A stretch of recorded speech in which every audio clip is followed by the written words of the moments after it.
Common sense education policies cannot come soon enough, considering new data shows America's kids are getting even worse at reading.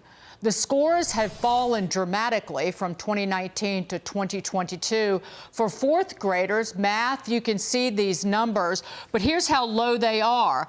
Eighth graders, based on the percentage who scored at basic or better reading level, are the lowest since testing began since 1992. Fourth graders, their scores near record lows as well. So these are the lowest literacy rates ever recorded for some of these ages. The Department of Education's statement not pulling any punches, saying, quote, despite the billions of dollars that the federal government invests in K through 12 education annually and the approximately $190 billion in federal pandemic funds, our education system continues to fail students across the nation.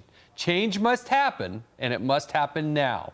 With us now is America First Policy Institute Center for Education Opportunity chairwoman and founder of Optima Ed, Erika Donalds. Erika, thank you so much. I've interviewed you and talked to you about this stuff in the past.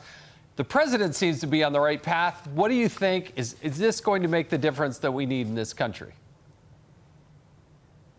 It absolutely is, and thankfully, our school choice president, Donald Trump, is making good on his promises to bring us into the golden age of America and our education system. One of the most important executive orders of the day was regarding school choice, empowering parents with the ability to choose a school that fits their child's unique needs. We are celebrating this with the middle of School Choice Week, and as you just mentioned, the abysmal NAEP results that came out today that continue to tell us that we have a failing system. The Department of Education is failing. And when Donald Trump says he's going to shut it down, we believe him, and this is just a start.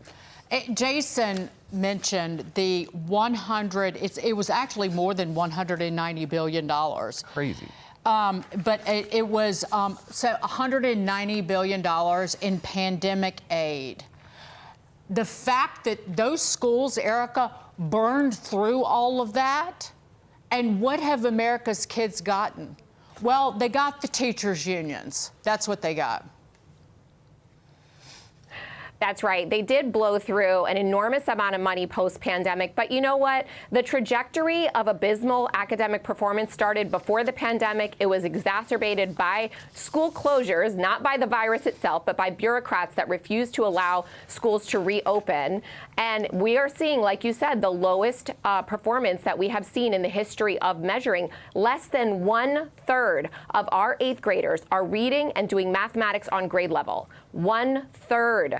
This is America. We made a promise to our parents that if you send children to public schools, they will read, they will write, and they will be able to be successful in life. We have not made good on that promise, and it is time to lead the charge, as Donald Trump has done, to shut down the Department of Education and put that money in the hands of parents who are going to make much better decisions with it for their kids. Yeah, that's the big question. Can you actually shut it down, allow the school to allow the money to follow the kids, get into the local hands? Then there won't be the federal directives out there. If they don't want that, they can make those decisions in their own cities and towns, right? I mean, that's the big push. Can they actually get it when Republicans have the House, the Senate, and the presidency?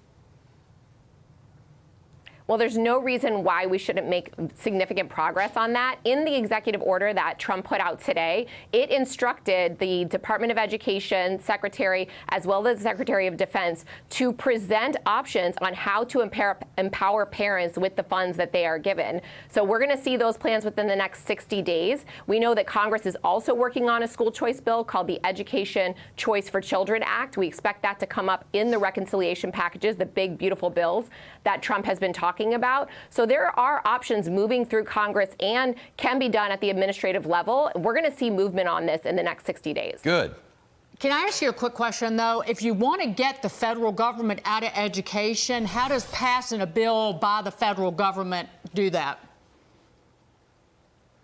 It's a great question. We are already spending money at the federal level, and one way to get rid of the Department of Education is to pass that money through block grants to the states, but require those states to put that money in the hands of parents and allow them to use it to choose the school that they believe works well for their children. The ECCA, that tax credit I was just talking about, doesn't go through the Department of Education at all. It goes through the Treasury Department and nonprofits where people can make donations that are then going to go to scholarships and help families make those choices. Erika, thank you. Great to see you. Erika Donalds.